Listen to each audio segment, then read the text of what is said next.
कहानी की शुरुआत होती है एक यंग कपल मैट और नादिया से। ये दोनों हाल ही में अपने नए घर में रहने आए हैं। घर शहर से काफी दूर एक सुनसान इलाके में है, जहाँ ना कोई पड़ोसी है और ना ही आसपास कोई आबादी। शहर की भीड़ भाड़ और शोर से परेशान होकर ये दोनों एक शांत और सुकून भरी जगह चाहते थे। जब मैट को ये खूबसूरत घर बहुत कम दाम में मिला तो उसने बिना सोचे समझे खरीद लिया। घर में घुसते ही दोनों को एहसास होता है कि घर काफी खराब हालत में है। दीवारों पर धूल जमी है, कोनों में जाले हैं और ऐसा लगता है जैसे ये घर सालों से खाली पड़ा हो। दोनों मिलकर सफाई में लग जाते हैं। मैट खिड़कियों से पुराना सामान बाहर फेंक रहा होता है, जबकि नादिया किचन साफ कर रही होती है। तभी उसे वहाँ एक मरा हुआ पक्षी दिखाई देता है। वो उसे दफनाने के लिए बाहर ले जाती है, लेकिन तभी ऊपर से मैट उसे आवाज देता है। नादिया कुछ पल के लिए ऊपर देखती है और जब वो दोबारा नीचे झुकती है, वो पक्षी गायब हो चुका होता है। ये देखकर नादिया को अजीब महसूस होता है, मानो कुछ गड़बड़ है। उसी वक्त मैट को भी दीवार में कुछ अजीब दिखाई देता है। वो वॉलपेपर हटाता है तो वहाँ एक बड़ा सा छिपा दरवाजा नजर आता है, जिसे खोलने के लिए एक चाबी चाहिए थी। मैट बाहर पड़े कबाड़ में चाबी ढूंढ लेता है और उस दरवाजे को खोल देता है। दरवाजे के पीछे एक गहरा अंधेरा कमरा था।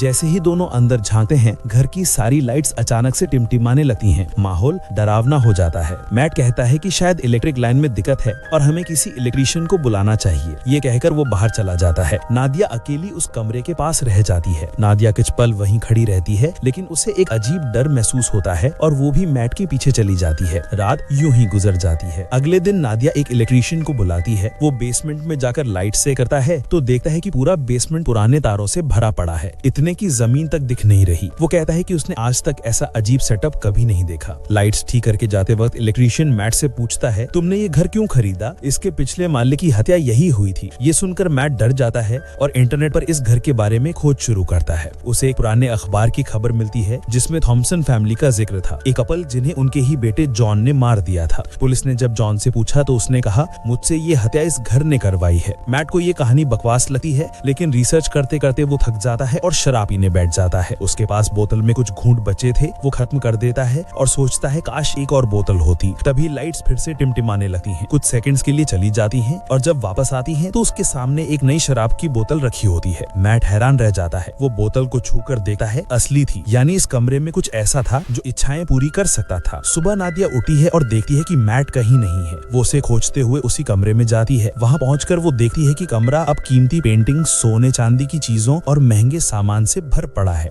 मैट बेहद खुश होकर कहता है, ये कमरा जो भी मांगो वो चीज दे देता है। शुरू में नादिया उसकी बात मजाक लगती है, लेकिन मैट कहता है एक बार कोशिश करो। नादिया हंसते हुए $1000 मांगती है और पलक झपकते ही पैसे सामने आ जाते हैं। वो दोबारा $1 मिलियन मांगती है और फिर वही होता है। अब नादिया को भी यकीन हो जाता है कि ये कमरा किसी जादू से कम नहीं। अब दोनों वहाँ से एक के बाद एक चीजें मांगने लगते हैं, महंगी वाइन, कपड़े, ज्वेलरी और बेहिसाब पैसा। उनका घर अब किसी महल जैसा बन चुका था। दोनों अमीरों की तरह जीने लगते हैं, पार्टी करते हैं, नाचते हैं और खुलकर मजे लेते हैं। लेकिन इस चमकदार जिंदगी के पीछे अंधेरा अभी बाकी था, क्योंकि एक चीज थी जो ये कमरा उन्हें दे सकता था, पर वो मांगना नहीं चाहते थे, एक बच्चा। मैट ने एक दिन नादिया को बच्चे का झूला लाकर दिया। संकेत था कि वो दोबारा कोशिश करें, लेकिन नादिया 2 पुराने मिसकैरेज के कारण डर चुकी थी। आखिर एक रात वो अकेले कमरे में जाकर बच्चे की इच्छा मांग लेती है और चमत्कारिक रूप से उसे बच्चा मिल भी जाता है। मैट जब सुबह ये देखता है तो गुस्से में भर जाता है। वो कहता है कि तुम्हें मेरी इजाजत के बिना ये नहीं करना चाहिए था। दोनों के बीच जोरदार झगड़ा होता है। नादिया कहती है कि उसने ये इसलिए किया ताकि उसे दर्द और मिसकैरेज की तकलीफ फिर से न झेलनी पड़े। मैट कहता है कि तुम्हें इस बच्चे को कमरे में वापस भेजना होगा, लेकिन जब वो खुद बच्चे को गोद में उठाता है तो उसका दिल पिघल जाता है और वो उसे वापस नहीं कर पाता। वो बच्चे को फिर नादिया की गोद में दे देता है। दोनों फैसला करते हैं कि वे इस बच्चे को पालेंगे। नादिया खुश थी, लेकिन मैट के मन में अभी भी शक था। वो कमरे के रहस्य को और गहराई से समझना चाहता था। तभी उसे पता चलता है कि वो लड़का जॉन, जिसने अपने माता पिता को मारा था, अभी भी जिंदा है और एक मानसिक अस्पताल में है। मैट कुछ पैसे लेकर अस्पताल जाता है। वहाँ नर्स उससे पूछती है, क्या तुम रिपोर्टर हो? 45 साल से कोई भी उससे मिलने नहीं आया। मैट झूठ बोल देता है, मैं रिपोर्टर हूँ। जॉन मैट के सामने आता है। जॉन अब बुढ़ापा ले चुका था और पीछे रखे टेबल पर बैठकर ठंडे स्वर में कहता है, मैं तुम्हारा इंतजार कर रहा था। मैट को ये बात अजीब लगती है। वो सीधे जॉन से पूछ बैठता है, तुम इस कमरे के बारे में क्या जानते हो? तुमने अपने माँ बाप को क्यों मारा? जॉन हंसकर बताता है, मैंने उन्हें नहीं मारा, उस कमरे ने मुझसे ये हत्या करवाई थी। उसकी आवाज धीरे से कांपती है।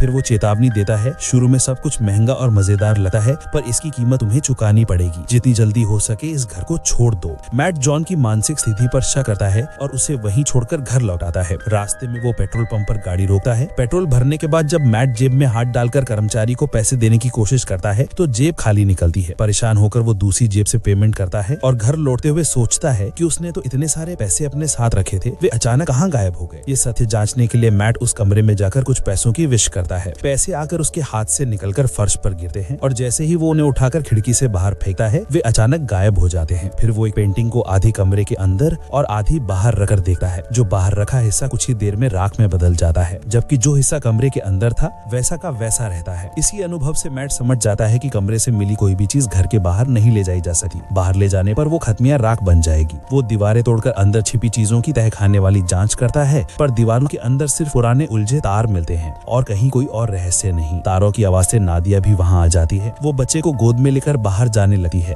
मैट उसे रोकता है और कहता है कि बच्चे को बाहर ले जाना सुरक्षित नहीं है। वो असली वजह नहीं बताता, पर वो जानता था कि कमरे से मंगाई गई चीजें बाहर जाते ही नष्ट हो जाएंगी। फिर भी नादिया बच्चे को बाहर ले जाती है। जैसे ही वो बाहर जाती है, बच्चा जोर जोर से रोने लगता है और उसका रंग बदलने लगता है। नादिया चीखती है। मैट भागकर वापस आता है। दोनों बच्चे को लेकर घर में लौटे हैं और आश्चर्य होता है कि वो छोटा शिशु कुछ सेकंड्स में 8 साल का लड़का बन चुका था। मैट नादिया को सारी सच्चाई बता देता है। ये कमरा हर इच्छा पूरी कर सकता है, पर जो कुछ भी कमरे से आता है उसे घर के बाहर नहीं रखा जा सकता, वरना वो सामान भस्म हो जाएगा। ये सुनकर नादिया दुखी होती है और दोनों तय करते हैं कि वे उस बच्चे को घर में ही रखेंगे, कभी बाहर नहीं जाने देंगे। दिन प्रतिदिन नादिया बच्चे को घर की बातें सिखाती है, उसे अपना मानती है और उसका नाम रख देती है शेन। शेन बाकी बच्चों से अलग था। उसकी हरकतें बच्चों जैसी नहीं थी। वो किसी की बात कम मानता, खाने के दौरान अजीब चीजें करता, पर नादिया उससे बहुत प्यार करती थी। शेन अक्सर खिड़की या दरवाजे से बाहर की दुनिया देखता रहता। नादिया हर बार घर से बाहर निकलते वक्त दरवाजे में ताला लगा देती ताकि शेन बाहर न जा सके।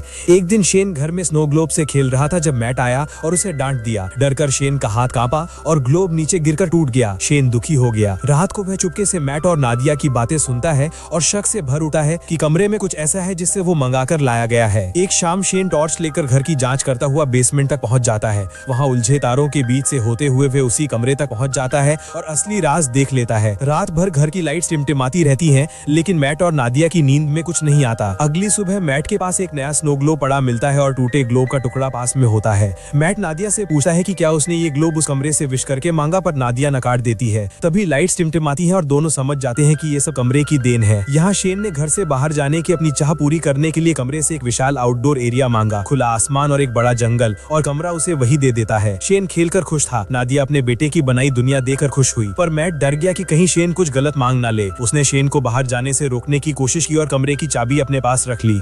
नादिया ने इसे टाला और कहा कि शेन के लिए खुशी है, हमें उसे रोकना नहीं चाहिए। तभी फोन की घंटी बजती है। शेन बिना अनुमति फोन उठा लेता है, पर जल्दी से मैट फोन छीन लेता है। दूसरी तरफ कॉल पर जॉन था। जॉन शेन की आवाज सुनकर समझ गया कि किसी ने कमरे से एक बच्चा मांगा है। अब मैट खुलकर जॉन से बातें करने लगता है और सारी सच्चाई साझा कर देता है कि वे इस बच्चे की वजह से किस मुसीबत में फंसे हुए हैं। नादिया चुके से दूसरे फोन पर उन दोनों की बातें सुनती रहती है। जॉन बताता है कि वह भी उस कमरे से विश हर के मंगाया गया था। वह स्पष्ट करता है कि उसने अपने माँ बाप को इसलिए नहीं मारा कि वह बुरे थे, बल्कि इसलिए क्योंकि जब भी वह बाहर निकलता तो उम्र बढ़ने लगती, और कमरा उसे बताता था कि बाहर निकलने के लिए उसे उस इंसान को मारना होगा जिसने उसे मांगा था। इसलिए उसने विश करने वाली औरत और उसका पति मारा। यही वजह है कि वह आज मानसिक अस्पताल में है। जॉन कहता है कि अगर शेन को बाहर की दुनिया दिखानी है तो जो किसी ने शेन को विश करके मंगाया है उसे मारकर ही शेन को आजाद किया जा सकता है। ये सुनकर नादिया टूट सी जाती है। मैट जो पहले शक में था अब सच को समझकर और डर से भर जाता है। नादिया शेन की रक्षा के लिए कुछ सोचती है, पर वह खुद को मारने का निर्णय नहीं ले पाती। गुस्से और हताशा के बीच मैट शेन को डांटकर कमरे से बाहर निकाल देता है। शेन रोता रहता है। कुछ देर बाद मैट को अपनी गलती समझ आती है। वह शेन के कमरे में जाकर उससे माफी मांगता है और सारी रात वे दोनों साथ सोते हैं। जब नादिया वापस आती है और उन दोनों को साथ देखती है तो वह राहत और थोड़ी सी खुशी महसूस करती है। कुछ देर बाद मैट की आंख खुलती है और वह देखता है कि नादिया घर लौट आई है। उसे देखकर मैट राहत की सांस लेता है और कहता है, मैं तुम्हारे लिए बहुत परेशान था, माफ कर दो, मैंने शेन पर गुस्सा किया और तुमसे भी झगड़ा किया। नादिया मुस्कुराती है और दोनों के बीच का तनाव धीरे धीरे खत्म होने लगता है। बातों बातों में वे एक दूसरे के करीब आते हैं। रात में जब दोनों कमरे में एक दूसरे के साथ होते हैं तो शेन चुपचाप दरवाजे के पीछे से उन्हें देखता रहता है। उसके मन में नादिया के लिए अजीब आकर्षण जाग उठता है। वह भी वैसा ही अनुभव करना चाहता है, इसलिए इंतजार करता है कि कब दोनों सो जाएं। जब रात गहरी होती है और मैट नादिया गहरी नींद में होते हैं, शेन धीरे से मैट की जेब से घर के बाहर जाने की चाबी चुरा लेता है। अगली सुबह जब मैट और नादिया उठते हैं तो देखते हैं कि फ्रंट डोर खुला है। उन्हें समझ जाते हैं कि शेन बाहर निकल गया है। डर और बेचैनी के साथ वे उसे खोजने निकलते हैं, लेकिन जब घर के पिछले हिस्से में शेन मिलता है तो दोनों दंग रह जाते हैं। शेन अब बच्चा नहीं बल्कि जवान और ताकतवर आदमी बन चुका था। वह बंदूक ताने अपने माता पिता की तरफ देखता है और उन्हें धमकाता है। नादिया उसे शांत करने की कोशिश करती है, पर तभी मैट उस पर झपट पड़ता है।